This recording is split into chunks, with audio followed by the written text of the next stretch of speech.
It's Cosmic Vinyl with Cosmic Brian.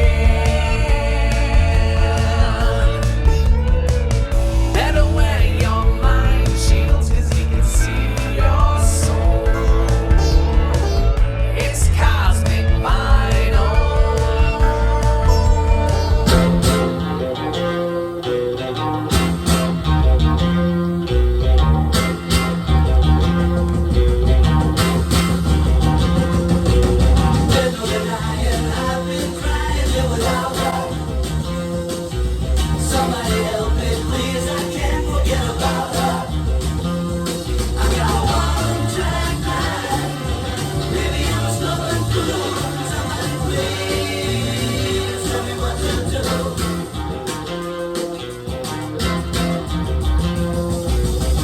Chin guitar, Vinyl. Come here, I'm playing the chin guitar. McCartney style.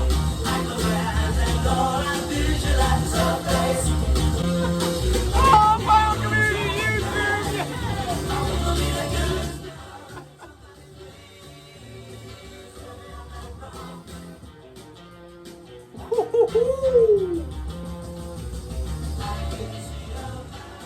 Welcome aboard, Cosmonauts. This is Cosmic Vinyl. It's the weekend, baby. It's video time. And I'm your purveyor of space and time, Cosmic Brian. Jesus. Oh, hell. Man, I owe you guys a little bit of an explanation as to why we didn't do a video last weekend, man. The wife is having some health issues again, man. Had another surgery 2 weeks ago, or less than 2 weeks ago, and then has to do some radiation stuff. So I'm not going to go into the details, man, but I sure would appreciate any positive vibes and thoughts and prayers if you're a praying man. Send those our direction, man. The Cosmic family sure would appreciate it. This is what we're listening to, man. A little Nuggets comp. They have this series. I'm not sure exactly how many albums are in this series, but these are great, man. This is Volume 4 Pop Part 2. Lots of 60s pop stuff on here. I mean, you've got the Royal Guardsmen, the Merry-Go-Round, Yellow Balloon, Knickerbockers. This is fantastic. I love these comps, man. And I pick them up whenever I see them. In fact, I found a nice little honey hole that I basically cleared them all out. I have probably half a dozen of these. I seen Vinyl Richie show, I don't know, maybe one or two of these albums on a video not too awful long ago. So yeah, check that out. And anyway, man, this is going to be glorious. I love this. This is going to be one of the best Far Out finds. Wait a second. I didn't say it right. It's a Far Out finds video that I've done in a long time, man. I have a stack of records that is so insanely awesome that I'm afraid to touch it, man. I should probably have gloves on. The molten hot lava of wax sitting beside me. It's like the heat coming off it is making me sweat. Or maybe it's just the humidity. I don't know. But anyway, and another thing, we didn't go on location because it rained and everything is so wet. And now the sun is trying to come out. And the humidity is just like you can't even breathe. So we're doing it inside. But fear not, my friends. We will still be, we have a lot of summer left. We're going to be doing lots of on-location videos. So anyway, let's get this show on the road. You guys ready to do a big chug? This is to all of you out there in the vinyl community. I love you guys, man. You subscribe, you comment, you show encourage me, and you show support for the channel. And I love you guys, man. And you're the fuel that keeps this channel going. And I've got my trusty koozie here. It's Cosmic Vinyl with Cosmic Brian. Jesus. Here's what we're drinking today. A little Amberbock, a little Michelob Amberbock there. Dark beer, but very, very smooth. So smooth. Man, I love this brew, man. Me and the wife used to drink the shit out of this, man.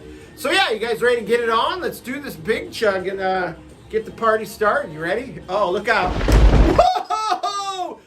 In your face! A big chug. Beak! All right, here we go.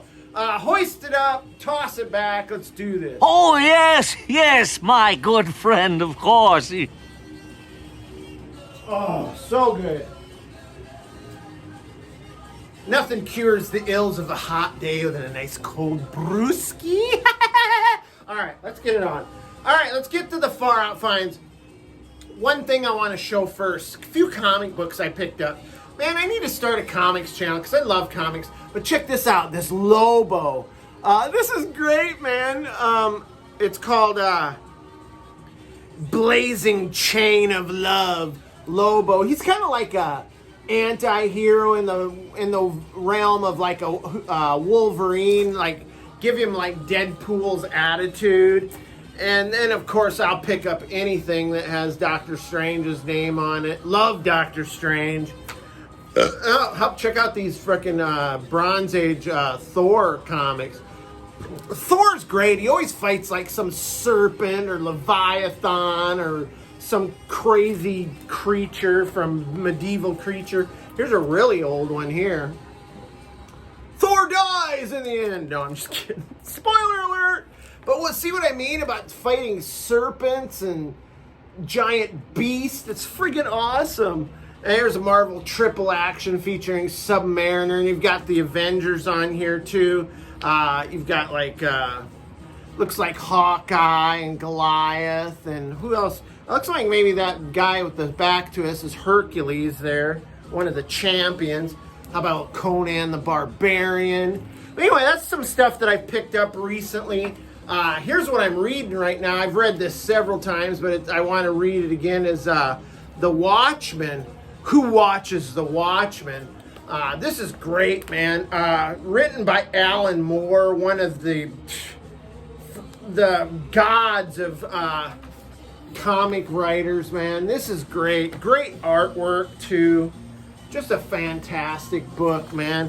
Love this. Reading it again for like the 5th time. So anyway, let's do this Far Out Finds thing. I'm going to remove my mind shields and we're getting it on. Here we go. Oh, no! Ah! Oh, jeez, what the hell was that? We're back! And I can see clearly now. My brain is gone. Jesus, all right. Let's do this. Jumping into the first record in our Far Out Finds video. This is Kangaroo, self-titled LP.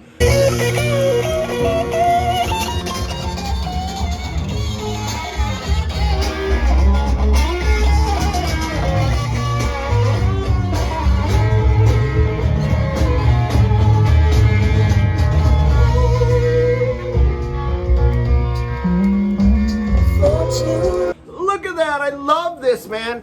I blew a chance to pick a nice copy of this up not too long ago, and I was blessed enough by the rock and roll gods to shine down upon me another shot at this album, and I love this, man. This was released in 1968, MGM Records, and I'm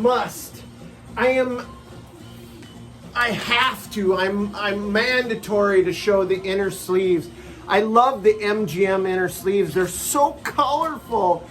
You've got like every mother's sons on here. You've got Sam the Sham. You've got Dionne Warwick. You've got the Animals. This is killer, man. I love these these inner sleeves. But this album is crazy cool. It's like Psych, pop Psych, and maybe a little bit of folk Psych leanings here. Mostly male vocals, but there is some female vocals by Barbara Keith, who went on to do, had a pretty solid solo career, and her voice is phenomenal. That's Barbara right there.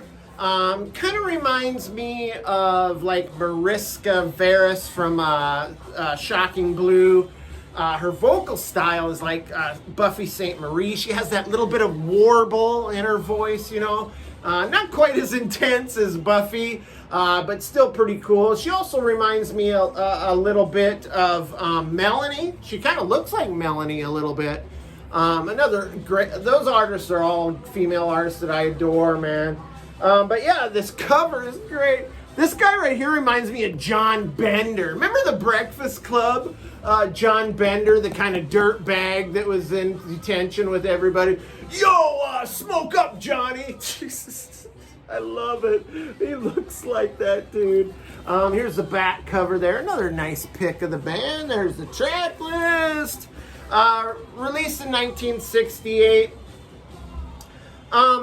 Some songs are, most of it's like psychedelic, but kind of a little Beatlesque as well. I mean, they do a lot of like backwards guitar looping, like in the Beatles era, like Rubber Soul, Revolver era Beatles stuff. Kind of sounds like that, but the highlight is definitely the guitar player on this record, man.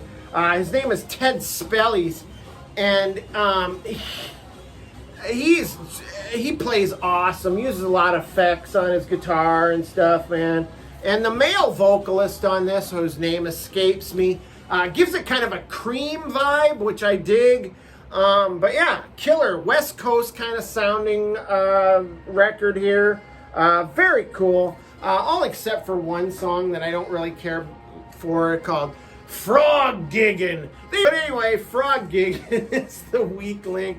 Otherwise, there's some great tunes on there, man. Muscular drumming, great guitar riffs, lots of effects on the guitars. Vocals are killer. So check out Kangaroo for sure. Now, I did show this album not too long ago, but I used it as an intro. And this is the Swinging Blue Jeans, Hippie Hippie Shake.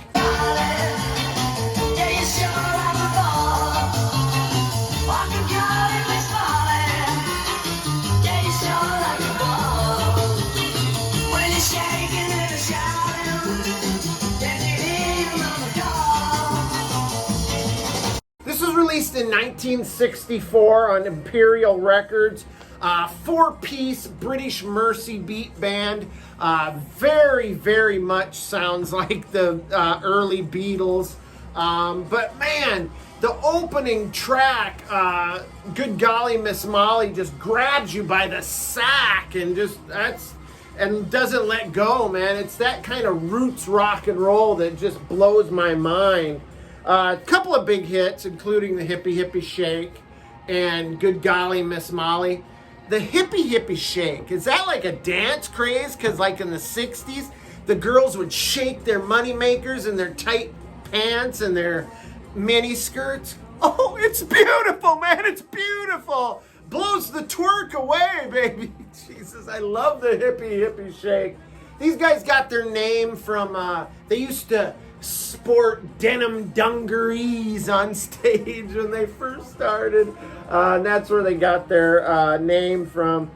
But yeah, and I think that band name kind of sucks, by the way. But they also do a version of Shakin' All Over, which the next album I show has the best version of that of all time. And I mentioned this not too long ago that I was heavily looking for this album, and I scored the best of Johnny Kidd and the Pirates.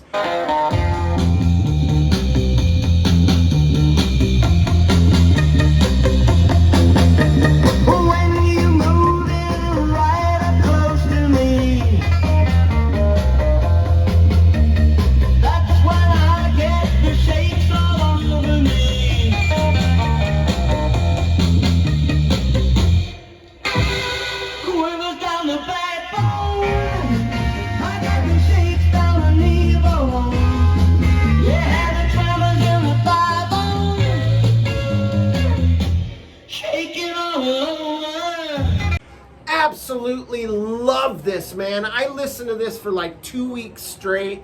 It just roots rock and roll, man. This comp of all his hits was released in '78 on EMI. The songs were all recorded in like the early to mid 60s. They were great, man. They had this, and yes, they did dress in like 19th century pirate garb. And yes, he did sport that cutlass on stage and would toss it into the stage and into, I mean, it must have just been a killer live show.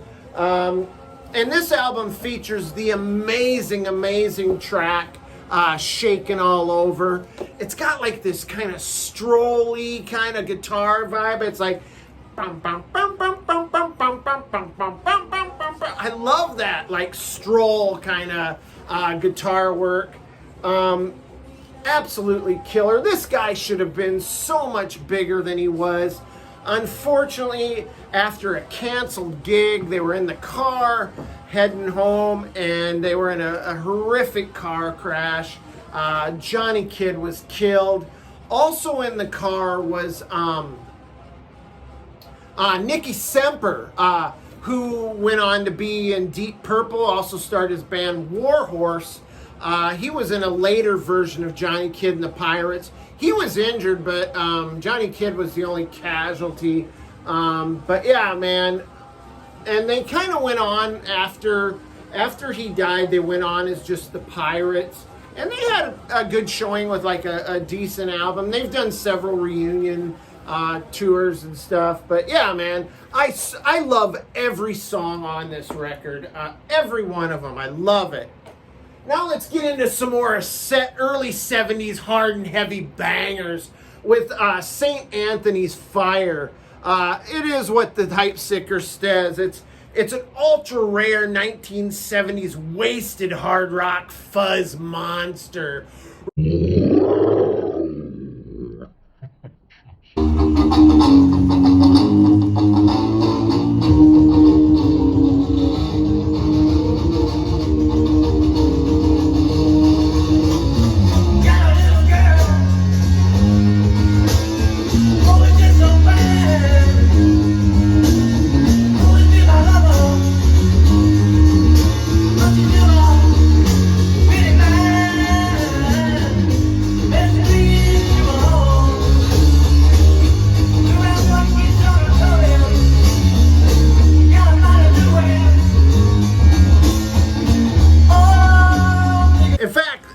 To this legendary private press is rated as one of the ultimate local basement hard rock blowouts by many connoisseurs. Released as early as 1970, the end result has some similarities to MC5's hallowed Kick Out the Jams, but I find this a superior and more powerful album. That's what the Acid Archive says about this record, and I would tend to agree. This is killer. Released on Zonk Records, which I want to show you that label. It was their own private label, Zonk. The Zonk Man, Steve Bender, one of our cohorts here in the vinyl community. Zonk Man! But yeah, man, killer, like hard and heavy, tripped out, friggin' acid rock, proto metal. Friggin' love this, man. The band name's crazy. Are you wondering how they got their name? Because I was. And one of the band members during the recording sessions used to carry around this book in his back pocket called The Day of St. Anthony's Fire, which is a true story about this small, like, medieval town that all ate this rye bread that was moldy and infected with what's called ergo, which is basically a basic element or ingredient of LSD. So the whole town was tripping balls and dancing until they died and stuff. It was crazy. What a great thing to name your band after, man. But yeah, man, these guys, early in their career, opened for artists like Kool and the Gang and Patti LaBelle. And they would bring in these huge Marshall stacks, right? And then they would mic the bottom speaker through this monster PA system. And when they turn everything up to 10, and when they played, they were blowing back the hippie beads and pot smoke, man. Those people probably didn't know what to think of St. Anthony's Fire. And these guys really delved into the rock and roll lifestyle. Lots of acid, lots of great times, and definitely even greater groupies. So, but yeah, the whole rock and roll thing, man. Guys opened for also Grand Funk Railroad, Rare Earth. Unfortunately, they didn't make it big. They were going to sign a record deal with Atlantic, but Atlantic wanted them to, compromise their sound and their image and all that. And they were like, no way. And then when they decided to record their album, they wanted Felix Papalardi to produce the album, but it was too expensive. Can you imagine if this album was produced by Felix Papalardi? They would have been huge, man. Came with this great poster here. Pretty damn cool. And then also has this like insert with the picture of the poster. I think there's lyrics here, and then you've got some other pictures of the group, some flyers there. Very cool, man. Great album. If you love 70s proto metal, you'd be into this, man. And this next album is another one that I passed by so many times, but got another shot at it and got a very nice condition original copy here of Plus, the 7 Deadly Sins.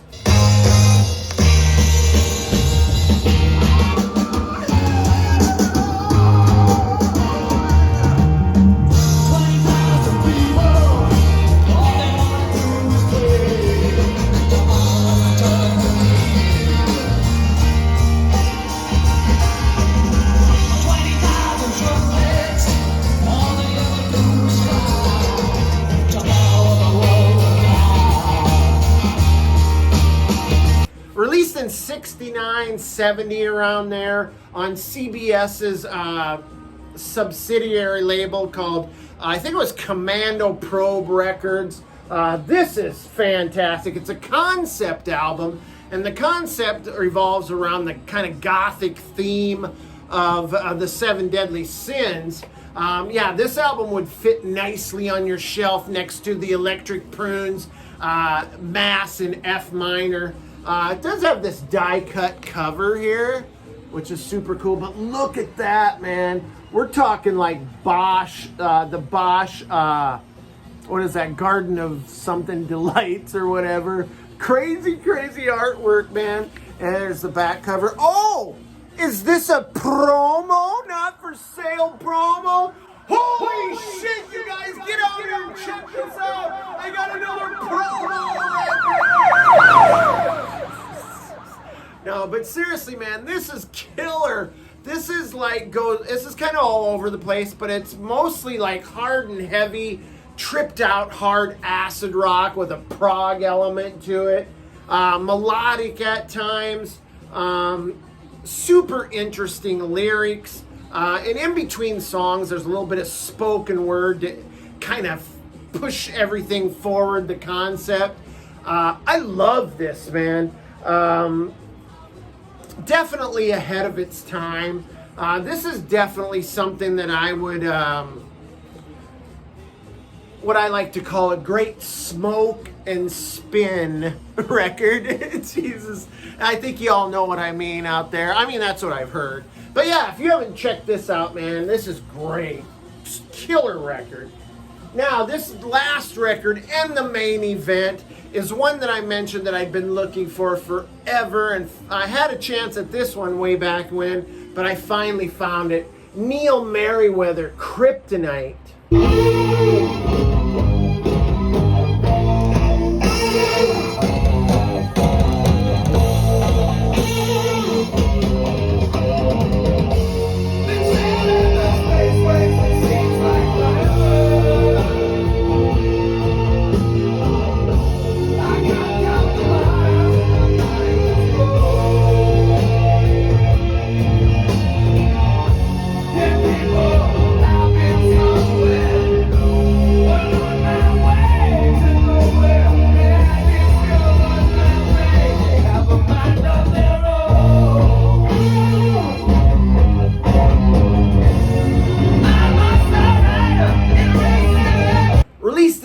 1975. It's on the Mercury label. This Neil Merryweather is just an amazing artist, Canadian artist. I love his stuff, man. It's like space rock, it's hard rock, it's got a glam element to it. And look at this cover. This, I have to talk about this cover. You know me, I love comic books. I just showed comic books. But look at that, man. That is freaking awesome. Cover art by a guy named Don Rico, who is a Golden Age and Silver Age comic book cover artist.